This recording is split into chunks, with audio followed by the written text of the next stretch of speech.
राजस्थान में सीजेपी की टीम जिस सरकारी स्कूल की बदहाली देखने पहुंची, वहां पहुंचने से पहले ही उसके साथ कथित तौर पर मारपीट हो गई। लेकिन इस पूरे विवाद में सबसे बड़ा सवाल यही है कि आखिर टीम देखने क्या पहुंची थी। और उसके कुछ ही वक्त बाद सरकार ने विधानसभा में जो आंकड़े बताए, उन्होंने उसी सवाल को और बड़ा क्यों कर दिया। मामला जयपुर के पास बगरू का है, जहां कॉकरोच जनता पार्टी यानी सीजेपी की टीम सरकारी स्कूल का निरीक्षण करने पहुंची थी। सीजेपी के सह संयोजक आशुतोष रंका के नेतृत्व में टीम स्कूल की स्थिति देखने गई थी। आरोप था कि स्कूल की पुरानी इमारत को असुरक्षित घोषित कर बंद कर दिया गया था और बच्चों को पास में बनी एक अस्थायी जगह पर पढ़ाया जा रहा था। सीजेपी ने दावा किया कि जिस जगह बच्चों की पढ़ाई चल रही है, वहां मवेशियों के होने की बात भी सामने आई।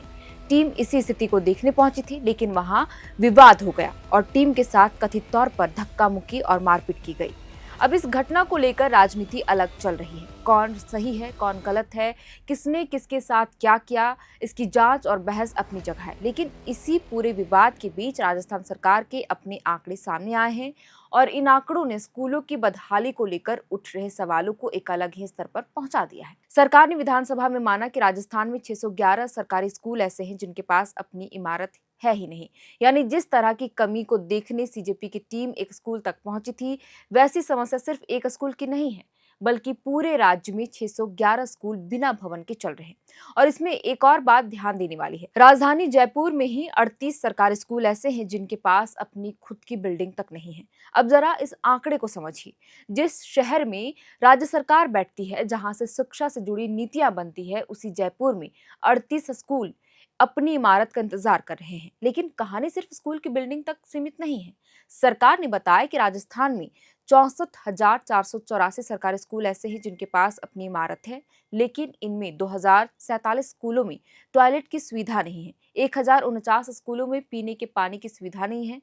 यानी कहीं स्कूल की बिल्डिंग नहीं है, कहीं बिल्डिंग है तो टॉयलेट नहीं है, और कहीं टॉयलेट के साथ पानी की भी समस्या है। अब सवाल यही है कि जिस बच्चे को हम देश का भविष्य बताते हैं, उस स्कूल में मिलने वाली बुनियादी सुविधाएं आखिर कब मिलेंगी। क्योंकि शिक्षा सिर्फ किताब, ब्लैक बोर्ड और परीक्षा का नाम नहीं है। स्कूल जाने वाले बच्चे के लिए एक सुरक्षित जगह, पीने का पानी और टॉयलेट जैसी सुविधाएं भी शिक्षा व्यवस्था की बुनियादी जरूरत है। सरकार के आंकड़े बताते हैं कि टॉयलेट की कमी का सबसे ज्यादा असर कुछ ऐसे जिलों में भी है जहां आदिवासी आबादी बड़ी संख्या में रहती है। बांसावाड़ में 188 सरकारी स्कूलों में टॉयलेट नहीं है।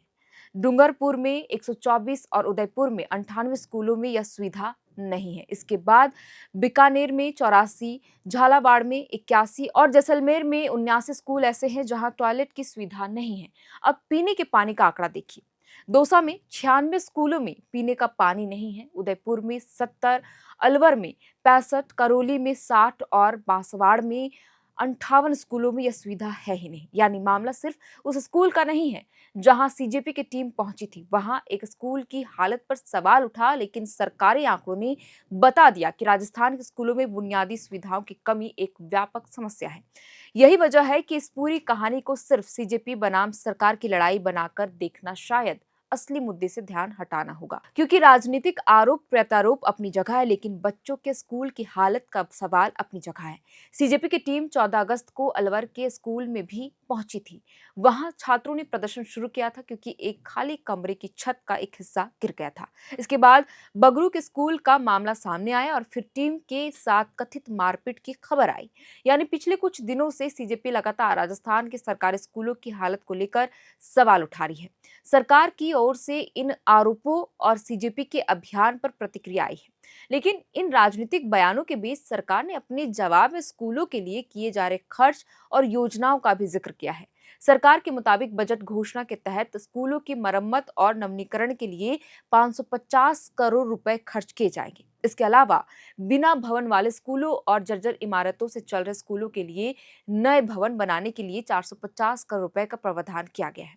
सरकार ने यह भी बताया है कि स्कूल शिक्षा विभाग के स्तर पर नए निर्माण, मरम्मत और रखरखाव के लिए हर साल 2,500 करोड़ रुपए और 5 साल में कुल 12,500 करोड़ रुपए तक उपलब्ध होंगी। ये रकम डिस्ट्रिक्ट मिनरल फाउंडेशन ट्रस्ट यानी डीएमएफटी, समग्र शिक्षा राज्य फंड, VBG रामजी, सांसद और विधायक स्थानीय क्षेत्र विकास निधि, SDRF और CSR जैसे अलग अलग स्रोतों से जुटाई जाएगी। सरकार का कहना है कि सरकारी स्कूलों में भवन, टॉयलेट और दूसरी बुनियादी सुविधाएं उपलब्ध कराना उसकी प्राथमिकता है।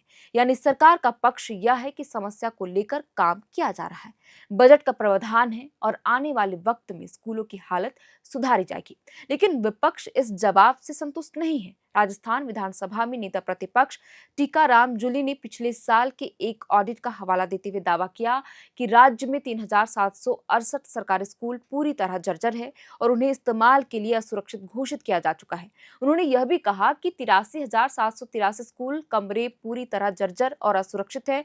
अगर सरकार 611 बिना भवन वाले स्कूल, 2047 बिना टॉयलेट वाले स्कूल और 1049 बिना पानी वाले स्कूल के आंकड़ों के विपक्ष के इन दावों के साथ रखकर देखे तो तस्वीर काफी बड़ी दिखाई देती है। अब सवाल सिर्फ ये नहीं कि CJP की टीम स्कूल देखने क्यों पहुंची थी, सवाल ये है कि आखिर राजस्थान में इतनी सरकारी स्कूल बुनियादी सुविधाओं के लिए क्यों जूझ रहे हैं। और अगर सरकार के पास मरम्मत, नए भवन, रखरखाव के लिए करोड़ों रुपए का प्रावधान है तो उसका असर जमीन पर कब दिखाई देगा? क्योंकि जिस बच्चे को स्कूल भेजा जाता है उसे इस बात का कोई मतलब नहीं कि पैसा किस फंड से आया है। उसे ये नहीं पता कि समग्र शिक्षा क्या है, DMFT क्या है या बजट में कितने करोड़ रुपए रखे गए हैं। उसके लिए सवाल बहुत सीधा है, स्कूल में बैठने की सुरक्षित जगह है या नहीं, पीने का पानी है या नहीं, टॉयलेट है या नहीं, और जिस इमारत में वह पढ़ रहा है वह सुरक्षित है या नहीं। यही वजह है कि CJP के साथ हुई कथित मारपीट से शुरू हुई यह कहानी अब सिर्फ एक राजनीतिक विवाद की कहानी नहीं रह गई है। जिस कमी को देखने CJP की टीम पहुंची थी, सरकार ने अपने आंकड़ों से उसी कमी को राज्य भर की समस्या के तौर पर सामने रख दिया है। CJP ने एक स्कूल की तस्वीर दिखाई, सरकार के आंकड़ों ने 611 स्कूलों की तस्वीर सामने रख दी। CJP ने स्कूल की बुनियादी सुविधाओं पर सवाल उठाए, सरकार के जवाब ने 2047 स्कूलों में टॉयलेट और 1049 स्कूलों में पानी की कमी का आंकड़ा बता दिया। अब बहस हो सकती है कि CJP का तरीका सही था या नहीं, उसका अभियान राजनीतिक है या सामाजिक, उसके आरोपों में कितना सच है और टीम के साथ हुई घटना में किसकी गलती थी। इन सवालों के जवाब जांच और तथ्यों से मिलने चाहिए। लेकिन एक सवाल ऐसा है जिसका जवाब अब सिर्फ राजनीति से नहीं दिया जा सकता। जब सरकार खुद मान रही है कि राजस्थान में 611 सरकारी स्कूल बिना भवन के हैं, हजारों स्कूलों में टॉयलेट और पानी की कमी है, तो इन बच्चों की पढ़ाई और सुरक्षा का इंतजाम कब तक पूरा होगा? क्योंकि स्कूल की इमारत सिर्फ ईंट और सीमेंट नहीं होती, वह बच्चों के भरोसे की जगह होती है। वहां अभिभावक अपने बच्चे को इस उम्मीद से भेजते हैं कि कुछ घंटे बाद वह सुरक्षित वापस लौटेगा और कुछ नया सीख कर आएगा। इसीलिए असली कहानी CJP और सरकार की नहीं है, असली कहानी उन बच्चों की है जो इन स्कूलों में पढ़ रहे हैं। राजनीति चलती रहेगी, बयान आते जाते रहेंगे, आरोप प्रत्यारोप होते रहेंगे, लेकिन राजस्थान के 611 स्कूलों के बच्चों के लिए सवाल आज भी वही है, उनका अपना स्कूल आखिर कब बनेगा। फिलहाल के लिए इस वीडियो में इतना ही। आपके लिए जानकारी जुटाई थी रोहित ने। मेरा नाम है श्रेया, कैमरे के पीछे है आर्ची। बहुत बहुत शुक्रिया। FRP pressure vessels are made using fiber reinforced plastic, a powerful combination of high strength glass fibers and corrosion resistant resin. At Duraplast, we manufacture these vessels using advanced filament winding technology. Layer by layer, resin-coated glass fibers are precisely wound over a rotating mold, creating a structure that is lightweight, high strength, and built to handle pressure. The result? Superior corrosion resistance, longer lifespan, lower maintenance costs for industries that demand performance without compromise. For customized FRP pressure vessel solutions,